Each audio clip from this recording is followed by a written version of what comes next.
Avant de commencer, prenons un instant. Un instant de silence. Un instant pour ralentir. Si tu regardes cette vidéo, ce n'est pas par hasard. Peut-être que cette année t'a fatigué. Peut-être qu'elle t'a surpris. Peut-être qu'elle t'a blessé. Mais avant que cette année ne se ferme, avant que le temps tourne la page, la Bible nous invite à nous arrêter et à écouter. Frères et sœurs, ouvrons nos cœurs. Aujourd'hui, la parole de Dieu nous parle. Psaume 90. Comprendre le temps. La Bible nous dit, dans le psaume 90, verset 12, « Enseigne-nous à bien compter nos jours, afin que nous appliquions notre cœur à la sagesse. » Ce psaume ne parle pas seulement du temps qui passe. Il parle du sens du temps. Une année se termine, et avec elle, des jours que nous n'avons pas vus filer, des moments que nous pensions éternels, des saisons qui se sont refermées sans prévenir. Le psaume 90 nous rappelle que le temps est fragile, mais qu'il n'est jamais inutile quand il est confié à Dieu. Il y a des jours que tu aurais voulu retenir, et d'autres que tu aurais voulu effacer, des décisions prises trop vite, des occasions manquées, des prières restées sans réponse, du moins en apparence. Mais Dieu voit le temps autrement que nous. Ce que toi tu appelles un retard, Dieu l'appelle préparation. Ce que toi tu appelles une perte, Dieu peut le transformer en sagesse. Seigneur, alors que cette année s'achève, nous ne voulons pas simplement tourner la page. Nous voulons comprendre. Comprendre ce que tu nous as appris. Comprendre ce que tu as façonné en nous. Comprendre comment même les jours difficiles ont contribué à nous rendre plus forts, plus humbles, plus dépendants de toi. Le psaume 90 nous enseigne que chaque jour est un cadeau, mais aussi une responsabilité. Apprends-nous, Seigneur, à ne pas gaspiller le temps dans la peur, à ne pas vivre pressé, ni distrait, ni endurci. Apprends-nous à vivre pleinement, les yeux ouverts, le cœur attentif, l'âme ancrée en toi. Avant de fermer cette année, nous te remettons nos regrets et nos reconnaissances. Ce que nous avons mal fait, pardonne-le. Ce que nous avons bien fait, c'est toi qui l'as rendu possible. Transforme cette année passée en fondation pour celle qui vient. Que le temps qui s'ouvre devant nous ne soit pas rempli d'inquiétude, mais de sagesse. Car quand nos jours sont entre tes mains, aucun d'eux n'est perdu. La Bible nous dit, dans le psaume 32, verset 8, « Je t'instruirai et te montrerai la voie que tu dois suivre. Je te conseillerai, j'aurai le regard sur toi. » Ces paroles ne sont pas une simple promesse. Elles sont un engagement de Dieu envers ceux qui lui font confiance. À l'approche d'une nouvelle année, beaucoup de cœurs sont remplis de questions. Quel chemin prendre? Quelle décision sera la bonne? Que faire quand l'avenir semble flou?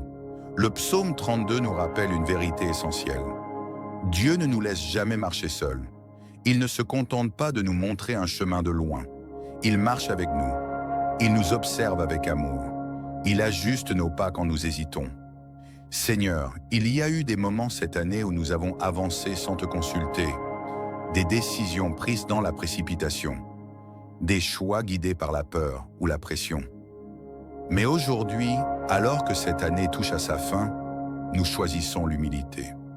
Nous reconnaissons que nous avons besoin de ta direction, pas seulement pour les grandes décisions, mais aussi pour les petites. Montre-nous la voie, Seigneur, quand plusieurs routes se présentent devant nous. Ferme les portes qui ne viennent pas de toi. Ouvre celles que nous n'osons même pas frapper. Le psaume 32 nous apprend que la vraie sécurité ne vient pas du contrôle, mais de l'obéissance. Quand nous te faisons confiance, même l'incertitude devient supportable parce que tu es avec nous. Avant d'entrer dans cette nouvelle année, nous déposons nos plans à tes pieds. Nous te remettons nos projets, nos ambitions, nos attentes. Guide nos pas, calme nos cœurs et apprends-nous à reconnaître ta voix, doucement, clairement, fidèlement.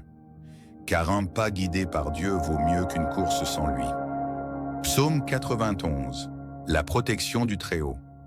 La parole de Dieu déclare dans le psaume 91, « Celui qui demeure sous l'abri du Très-Haut repose à l'ombre du Tout-Puissant. » Ce psaume n'est pas une formule magique, c'est une demeure, un lieu spirituel où l'âme trouve le repos quand tout autour devient incertain. Demeurer sous l'abri du Très-Haut, ce n'est pas ignorer les dangers. C'est choisir de ne pas leur donner le dernier mot. Il y a des saisons où la peur frappe à la porte, des moments où l'avenir semble fragile, des nuits où l'inquiétude empêche le sommeil. Mais le psaume 91 nous rappelle que Dieu n'est pas absent dans ces moments. Il est un refuge, une forteresse, un abri sûr quand le monde tremble. Seigneur, en cette fin d'année, nous venons sous ton ombre. Nous déposons à tes pieds nos peurs visibles et celles que nous n'osons pas nommer. Je dis à l'Éternel, mon refuge et ma forteresse, mon Dieu en qui je me confie. Nous te faisons confiance, non parce que tout est calme, mais parce que tu es fidèle. Le psaume 91 parle de protection, non seulement du corps, mais aussi de l'esprit et du cœur. Protège nos pensées contre l'angoisse.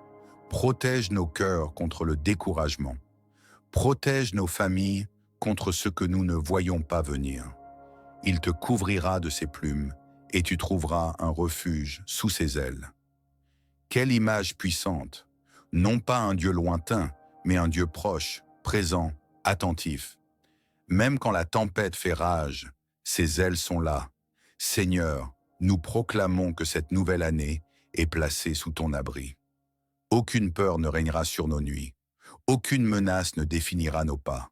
Aucun bruit extérieur ne fera taire ta voix. Tu ne craindras ni les terreurs de la nuit, ni la flèche qui vole de jour. Quand l'obscurité s'installe, tu es notre lumière. Quand l'incertitude grandit, tu es notre stabilité. Le psaume 91 nous rappelle que ta protection ne dépend pas de nos performances, mais de ta fidélité. Même quand nous sommes faibles, tu restes fort. Même quand notre foi vacille, tu ne changes pas. Seigneur, en fermant cette année, nous choisissons de demeurer en toi. Que nos maisons soient remplies de paix. Que nos cœurs soient gardés dans le repos. Que nos pas soient couverts par ta grâce. Car celui qui demeure sous ton abri ne marche jamais seul. Psaume 37, la confiance et l'avenir. La Bible nous dit dans le psaume 37, verset 5, « Recommande ton sort à l'Éternel, mets en lui ta confiance, et il agira. » Ces mots sont une invitation à déposer ce qui pèse là où nos forces s'arrêtent. Nous passons une grande partie de notre vie à vouloir tout comprendre, tout contrôler, tout prévoir. Mais le psaume 37 nous rappelle que la paix ne vient pas de la maîtrise, elle vient de la confiance. Il y a des choses que tu peux faire, et beaucoup que tu ne peux pas faire. Des portes que tu frappes et qui restent fermées, des réponses qui tardent, des silences qui interrogent. Mais Dieu n'est jamais inactif. Même quand tu ne vois rien, il agit. Seigneur, en cette fin d'année, nous te remettons ce que nous portons seuls depuis trop longtemps. Nos projets incertains, nos attentes déçues, nos combats silencieux. Le psaume 37 nous apprend que remettre son sort à Dieu n'est pas un signe de faiblesse, mais un acte de foi. Quand nous abandonnons le contrôle, nous permettons à Dieu de prendre la place. Il agit, pas toujours selon notre calendrier, mais toujours selon sa sagesse. Avant d'entrer dans une nouvelle année, nous déposons notre avenir entre tes mains, pas avec peur, mais avec confiance. Car celui qui tient demain, tient aussi aujourd'hui. Avant que cette année ne se termine, souviens-toi de ceci. Tu n'es pas seul. La parole de Dieu t'a accompagné et Dieu continuera de marcher devant toi.